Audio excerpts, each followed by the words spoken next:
Salut et bienvenue dans une nouvelle vidéo les filles du POD Merch. Aujourd'hui nous allons vous expliquer comment nous organisons nos dessins et nos idées. Alors c'est parti! Si vous aimez nos vidéos et que ça vous intéresse de développer votre business dans le POD et Merch by Amazon plus spécialement, n'hésitez pas à souscrire à notre chaîne YouTube et d'activer la petite cloche. Alors, organiser ses idées et ses dessins, pourquoi c'est important?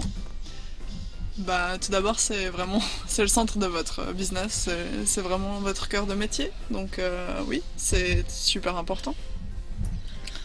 Faut savoir qu'un jour, si Merch ferme, Redbubble ou quoi que ce soit, c'est bien d'avoir un backup, que vous puissiez toujours récupérer vos dessins, parce qu'on ne sait pas, ça peut toujours servir pour aller sur Shopify ou autre chose. Ça vous rend plus productif? Donc nous, on a plusieurs choses qui nous rendent plus productifs, mais c'est vrai de voir déjà le travail qu'on a accompli, les progrès qu'on fait, ça fait partie des motivations qui rentrent en compte et qui font qu'on a envie d'être meilleur tous les jours et de continuer dans ce business-là. Ça vous donne une sensation d'aboutissement, de satisfaction, ça veut dire que ok, si vous êtes comme nous, on s'organisait en dossiers, donc on avait un dossier avec tous les dessins, après divisé par niche, mais on voyait jamais l'ensemble de nos dessins, et avoir une base de données, vous pouvez tout voir et filtrer comme vous le voulez, ça vous donne une bonne sensation de fierté par rapport à tout le boulot que vous avez déjà accompli. Ça facilite la gestion de vos dessins, parce que avoir une base de données, ça vous permet de savoir où vous avez uploadé quoi et ce qu'il vous reste à faire. Sur un dessin, vous savez que vous l'avez uploadé sur Redbubble, mais pas sur Merch by Amazon, donc vous allez le faire sur Merch by Amazon. Et nous, pour notre workflow, ce qu'on appelle notre workflow, c'est-à-dire notre façon de travailler, on aime bien travailler en ayant, par exemple, on va dire le lundi, on fait un brainstorm, donc on met toutes nos idées sur papier, on réfléchit ensemble à ce qu'on va faire sur notre objectif de la semaine. Le mardi, on va dire, on fait des premiers sketchs, on regarde ce qui nous plaît, ce qui nous plaît pas, et à partir de mercredi, on se met à faire les vrais dessins, donc toute une journée de mercredi on dessine. Jeudi, on va faire les descriptions, les mots-clés, les choses comme ça. Et vendredi, on upload. En gros, plus ou moins, c'est ça. Donc ça nous permet d'avoir... en disant on se trouve plus efficace quand on fait du travail où on se concentre sur une seule chose à la fois. Oui, de grouper ce qu'on a à faire. Parce que je trouve qu'on perd beaucoup de temps si on a une idée de dessin, on passe au dessin, on va le dessiner, après on va faire la description et après on va l'uploader. Et après on revient sur une idée de dessin, je trouve qu'on perd beaucoup plus de temps comme ça, alors que grouper les tâches, je pense que c'est beaucoup plus efficace. Vous perdrez plus vos bonnes idées, parce qu'on a... Tellement de fois on a perdu des idées dans la poche des jeans qui partent à la machine à laver, où on écrit les idées de dessin sur un bout de papier. Donc voilà, avec cet outil, on a notre téléphone pratiquement tout le temps sur nous, donc c'est super facile d'y accéder et poster une nouvelle idée. Et c'est vrai que même si c'est une idée, ça passe et on l'oublie complètement, c'est-à-dire qu'on fait abstraction. Le jour où on n'a pas d'idée, on sait pas quoi faire, tac, on y retourne et on a déjà cette idée qui est déjà prête. Donc du coup, ça fait que on perd moins de temps à procrastiner sur les réseaux sociaux entre guillemets ou autres, à se dire qu'est-ce que je vais pouvoir chercher, la feuille blanche quoi, le manque d'inspiration. Voilà, c'est aussi une source d'inspiration puisque vous avez tous vos dessins sur une seule base de données où vous pouvez filtrer par niche, par ce que vous voulez, et du coup ça vous donne facilement d'autres idées pour une nouvelle niche que vous voulez attaquer. Du coup ouais, ça vous donne plus vous avez plus le syndrome de la page blanche, puisque vous pouviez aller voir vos dessins avant, mais c'est beaucoup plus facile de les voir dans cet outil qu'on va vous présenter. Donc alors pourquoi là aussi la facilité pour la délégation, en fait cet outil ça permet de donner une vue à une personne désignée, donc nous on va dire qu'on recherche en ce moment un designer. Ce qu'on veut faire c'est préparer donc une topic, un thème, une niche, des idées du dessin qu'on aimerait, lui mettre 2-3 styles qu'on aime, une sorte de mood board avec des couleurs, une couleur palette, 2-3 fontes avec lesquelles il puisse jouer et lui donner une idée grossière, mais entre guillemets nous on aime bien qui est un peu notre marque à nous, donc lui donner une couleur palette, oui. 2-3 fontes avec lesquelles il puisse jouer, que ça garde un peu notre image quoi, ce que nous oui. On aime bien, notre fraîcheur. Oui, et puis ça permet d'éliminer les emails l'aller-retour d'email. Quand vous déléguez à un designer, vous avez plein d'emails. Le premier email où vous expliquez votre idée, le deuxième où il vous pose des questions, le troisième vous lui répondez, le quatrième il vous envoie un sketch, le cinquième il vous envoie le dessin final. Enfin, il y a plein de... Et après, faut vous que vous alliez regarder sur votre email, télécharger le dessin pour l'uploader sur les plateformes. Enfin, sur cet outil, vous pouvez tout faire dessus et ça vous évite de perdre des choses sur le chemin. Ça facilite les automatisations, donc il y a, on va dire, deux sortes. Vous avez les automatisations sur Airtable qui vous permettent de faire des trucs super sympas, comme par exemple nous on a une automatisation toutes les semaines qui nous envoie un email où on a toutes les idées qu'on a créées la semaine dernière et qu'on n'a pas réalisées en dessin, donc ça nous donne déjà une base de départ pour commencer à travailler la semaine prochaine. Et aussi les dessins qu'on a créés la semaine dernière, donc ça nous envoie un petit email avec les dessins qu'on a créés et ça nous aide ça nous booste, ça nous aide à voir ce qu'on a déjà réalisé et ce qu'on va pouvoir faire cette semaine, quoi. Ouais, c'est juste un petit moyen de, entre guillemets, s'automotiver, quoi, quand on reçoit ce mail. C'est ça. Et ça vous aide aussi dans l'automatisation d'upload, puisque vous avez donc une base de données où vous avez votre description, vos mots-clés et tout ça, organisé dans une seule base de données, désolé pour la répétition, que vous uploadez après, que vous pouvez utiliser pour vos automatisations sur Flying Upload, Merge Titans, enfin tous ces trucs comme ça. Ninja automatisation. Ninja automatisation aussi. Donc voilà, ça vous évite de créer à chaque fois des fiches Excel, des bases de données Excel pour chaque fois où vous voulez uploader quelque chose. Bon, il y a une petite automatisation qui est sympa, on s'en sert aussi, c'est tout bête, mais par exemple, à chaque fois qu'on met un dessin sur notre base de données, elle va aller automatiquement sur notre page Instagram et Facebook. Donc ouais. C'est un petit détail, mais si vous avez déjà un petit Facebook ou un Instagram et vous voulez que ce soit vivant, bah voilà, à chaque fois ça va vous laisser. Après, je pense que pour les réseaux sociaux, juste poster les dessins, des fois c'est pas. C'est pas assez, on est bien d'accord. C'est pas assez, faut mettre d'autres choses, mais déjà ça nous aide, ça nous aide à être présent. Les outils pour organisation d'idées. Une vente. Donc nous on utilisait un bout de papier et un crayon, mais du coup on a un bloc-notes. On a un bloc-notes, oui. On appelle ça le bloc-notes, mais c'est un petit livre, un petit carnet. C'est pas vraiment un bloc-notes qu'on emporte partout avec nous, c'est un gros bloc-notes, on vous montrera plus tard, où on fait des brainstorming. Je suis désolée pour l'anglais, mais je trouve pas d'autres mots en français. Où du coup on a une idée de niche qu'on veut attaquer, on met tous les mots, enfin vous allez voir plus tard, mais c'est plutôt un outil de bureau, voilà. Parce qu'en réalité au début on avait commencé à travailler qu'avec ça sans avoir d'application, mais on n'avait jamais le bloc-notes quand on en avait besoin. Voilà. Donc on a décidé de le dédier au bureau. On a le téléphone pour, on va vous montrer aussi plus tard comment on l'utilise. Avant on utilisait tout simplement Keep de Google Keep, pardon. Ouais. Et donc là, en fait, ce qui se passait, c'est que c'est super pratique parce que c'est sur notre téléphone, il n'y a qu'à ouvrir, on marque les idées et tout. Mais genre, moi, je faisais ça une fois par semaine, je récupérais toutes mes idées pour les mettre sur le PC. Et en fait, je me rendais compte que ça me passait encore 1 heure de travail de tout récupérer, remettre dans l'ordre, gérer un petit peu ce qui était intéressant, ce qui l'était pas. Et du coup, c'était double de travail, quoi. Alors que là, avec... Airtable, donc c'est l'outil qu'on a découvert. Sur une autre vidéo YouTube de Michael Essek. Il est super intéressant si vous voulez le suivre. Surtout pour créer des nouvelles idées, il est vraiment intéressant. Donc Airtable, on s'en sert pour tout en fait dans notre business de POD. Donc c'est notre go-to. Encore un truc anglais, je suis désolée. Pour notre procès de travail, donc on a nos idées dessus, on a notre catalogue dessus et on exporte le fichier CSV pour les automatisations. Pourquoi Airtable ? Tout d'abord parce que c'est gratuit, on voulait quelque chose de... Enfin, on a déjà pas mal de subscriptions c'est comme ça qu'on dit?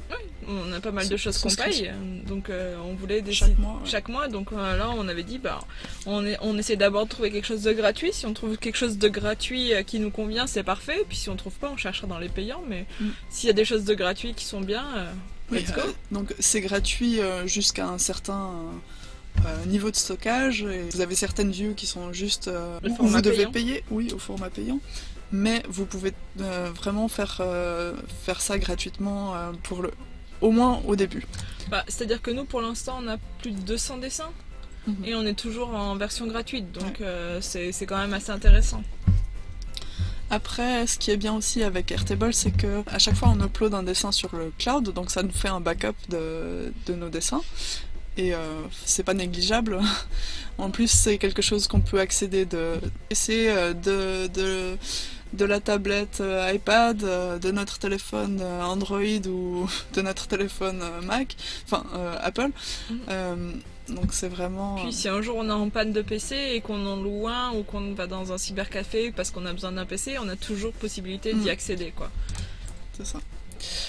Donc on a cette possibilité aussi de nous aider avec la délégation de tâches. Vous pouvez avoir un designer qui va pouvoir venir sur juste ce que vous délimitez comme son accès, donc il n'a pas besoin de tout voir, il va juste voir ce que vous voulez. Et je pense que c'est assez utile. On l'a pas encore testé avec des designers, mais je pense que c'est assez utile au lieu de faire l'aller-retour avec les emails. Les automatisations, donc on en a déjà parlé. On a déjà parlé. Pour nous, c'est aussi donc les automatisations. Et aussi, une chose qui est importante, c'est de savoir où on en est, où on a uploadé quoi. Parce que Redbubble, par exemple, il n'y a aucune limitation, donc forcément, on upload plus qu'ailleurs. Et c'est dommage d'avoir des dessins qui sont, entre guillemets, passés à la trappe parce qu'on les a oubliés, quoi. C'est bien de savoir, ah bah tiens, je viens de passer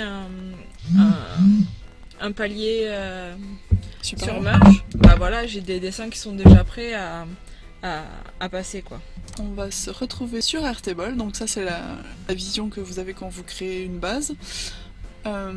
Donc on a créé cette base catalogue où en fait on a le catalogue de dessins et les idées. Donc c'est tout mélangé. On va sur le sans filtre. Donc Airtable c'est Excel mais en super puissant et beaucoup plus joli aussi. Et très intuitif, c'est vraiment... ça peut paraître un peu intimidant mais c'est vachement facile à prendre en main, quoi. Donc on vous explique un petit peu ce qu'on a fait. Sur cette colonne de gauche, on va mettre notre idée de dessin ou notre titre, quand on a déjà le dessin. Ensuite, sur statut, on va mettre dans quelle phase est notre idée. Donc en premier, c'est une idée de dessin. Ensuite, le dessin est déjà créé, donc on va cliquer sur dessin. L'écriture est créée, donc on va cliquer sur écriture. Et upload. Bon, ça, vous pouvez changer à votre façon, hein. Ça c'est juste notre manière de faire. Ensuite on a la niche, donc ça c'est pour moi c'est super important puisqu'on peut après grouper par niche par exemple. Je peux venir ici sur groupe et créer et grouper par niche. Donc on a ceux qui n'ont pas de niche sont ici, la niche trottinette, la niche chien, etc., etc. Et ça vous permet de voir combien de dessins vous avez sur chaque niche. Ce qui est intéressant de mon point de vue, c'est que quand vous avez assez de dessins sur une niche, vous pouvez décider de créer par exemple, je sais pas moi, une page Facebook sur cette niche pour pouvoir avoir plus de visibilité ou un site avec un Shopify, quelque chose comme ça, quoi. Donc je reviens sur le sans filtre, j'enlève le groupe. Donc ici on a les références. Quand on a une idée de dessin, on peut très bien prendre une photo ou des dessins de t-shirt qu'on a aimés sur cette niche ici dessus. Ça va aider aussi votre designer si vous déléguez à savoir ce que vous voulez. Ensuite, on a notre dessin, donc on va le mettre ici, notre dessin. La marque, bullet 1, bullet 2, description, etc., etc. Vous pouvez ajouter ce que vous voulez. Ce qu'il y a de super puissant sur Airtable, c'est les filtres, les groupes et les views. Donc vous pouvez très bien décider de grouper comme on a vu par niche ou grouper par statut. Voilà. Donc ceux qui n'ont pas de statut, les idées de dessin, les dessins, et tout, etc. Du coup on a fait des views. Donc brainstorming c'est pour avoir juste des idées de dessin. pas besoin de description, donc de description, bullet 1, bullet 2 et tout ça, donc on peut venir ici sur Hide Field et enlever marque, bullet 1, bullet 2, description, mots-clés. Mots-clés on peut les garder, c'est intéressant. Référence serait important pour la partie brainstorming. Et voilà, on a une visualisation de notre base de données qui est adapté à ce qu'on veut faire. En fait. Ouais, adaptée au brainstorm. On a une autre view qui s'appelle Kanban, ici en bas. Et c'est super intéressant en fait, parce que ça nous permet d'organiser notre workflow, notre processus de travail pendant la semaine pour nous par exemple. Donc par exemple le lundi on a nos idées de dessin, donc on va créer je sais pas moi 20 idées de dessin. Une fois qu'on a créé les dessins, on va passer notre petite fiche sur dessin et on sait que quand il est ici, vous voyez ça change automatiquement le statut. Quand il est ici donc on a l'écriture à faire. Une fois que l'écriture c'est la description, les mots-clés et tout ça. Une fois que c'est fait, on peut les passer sur écriture. Et une fois qu'on les a uploadés, on les met ici. Et voilà. Et du coup, on a une vision très sympa de notre semaine. Ouais, moi je vais montrer, il y a un truc que j'aime bien aussi qui peut être intéressant. Donc on va retourner sur sans filtre. C'est voir complètement ce qu'il y a sur un seul dessin. Donc si on travaille vraiment, moi quand je travaille par exemple sur le descriptif, j'aime bien venir ici. Donc là, ça va me mettre tout ce que j'ai besoin. Attends, je vais aller voir sur Suite Trottinette, comme ça il y aura même la photo. Hop. Donc là, vous voyez, vous avez le titre, les statuts. Donc ça m'intéresse pas forcément quand je fais mes descriptifs. Mais là, je vais avoir mes mots-clés que je vais rentrer ici. Et je peux voir mes descriptions, mes bullet points, et ma marque. Donc ça me permet d'essayer d'optimiser mes mots-clés et mes descriptions en même temps en ayant une vue globale de tout. Et ça, je trouve que c'est vraiment assez intéressant. Donc nous, on a créé par exemple un mode écriture aussi, où vous aurez tout ce que vous avez besoin pour faire la description et tout ça. Un mode niche où on a tous nos idées de dessin et tous nos dessins organisés par niche.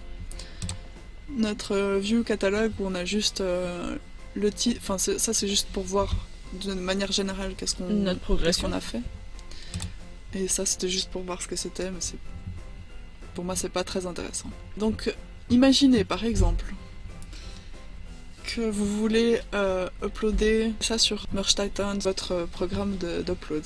Si vous voulez, après vous pouvez exporter votre base de données en CSV, ce qui va vous permettre de l'uploader sur des outils d'automatisation comme Merge Titan, enfin Flying Upload, les choses comme ça, OrbitKit et des trucs comme ça. Merge Titan Ninja Automatization. Voilà. On vous laisse le choix. Automatisation c'est ici. Mais on va laisser ça pour plus tard parce qu'il y a beaucoup de choses à dire sur automatisation et c'est pas si facile. Si vous êtes intéressé d'ailleurs, mettez-nous en commentaire si vous voulez savoir plus sur Airtable et on vous fera d'autres vidéos. Dites-nous aussi si vous avez déjà une app que vous utilisez pour vous organiser, qui est différente de la nôtre, n'hésitez pas à nous laisser un petit commentaire, comme ça on ira jeter un coup d'œil et on pourra voir. Oui, ce serait sympa. Voilà pour Airtable. Ok, donc nous voici ici sur la version de l'application de Airtable. Donc comme vous pouvez le voir, on a toujours les mêmes données. Donc là j'ai les mêmes views, donc la brainstorm,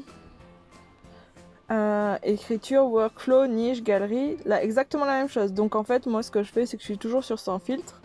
Et dès que j'ai une idée qui vient, hop là, tac, je mets mon titre, juste pour voir. Hop, et là du coup j'ai tout. Si je trouve des références, hop, je peux autoriser. Là je vais prendre une référence. Tiens, cette pièce elle est jolie, tac. Tac, je vais faire un t-shirt sur la pièce, je l'ajoute. Et du coup j'ai tout sur mon téléphone. Tout ce qui se passe après, ça pourra être automatiquement, ça va arriver automatiquement sur le PC. Donc là, bon bah ça charge parce que je fais plein de choses en même temps. Je vous fais la capture et en plus je lui mets des photos. Donc pour lui c'est pas facile, il est en train de galérer. Mais voilà, vous pouvez voir ici, pas maintenant, très bien. Donc là, après, je peux... Et si par exemple, je suis... donc là, j'ai ma pièce de 2 €. Si je suis dans une salle d'attente où j'attends le bus, tiens, je peux chercher ma marque, 2 €, pas cher. etc. etc. Ouais, commencer à faire Commencer à travailler. Et donc là, ça va s'enregistrer automatiquement. Tout ce que vous mettez, ça s'enregistre automatiquement. Donc là, hop, je vais aller ici, je retourne. Et donc là, juste pour voir, avec ma pièce de 2 €. Et vous allez voir, si je vais par exemple en mode écriture, bah, je vais la retrouver parce que j'ai rien écrit, j'ai pas de dessin, j'ai rien. Voilà, donc ça vous permet d'avoir un petit outil assez puissant toujours dans la poche. Ah oui, et vous pourrez retrouver le lien dans la description, alors n'hésitez pas. Ok, donc là c'est notre bloc-notes, donc la manière comme on essaie de trouver des idées pour les t-shirts au bureau, on va dire.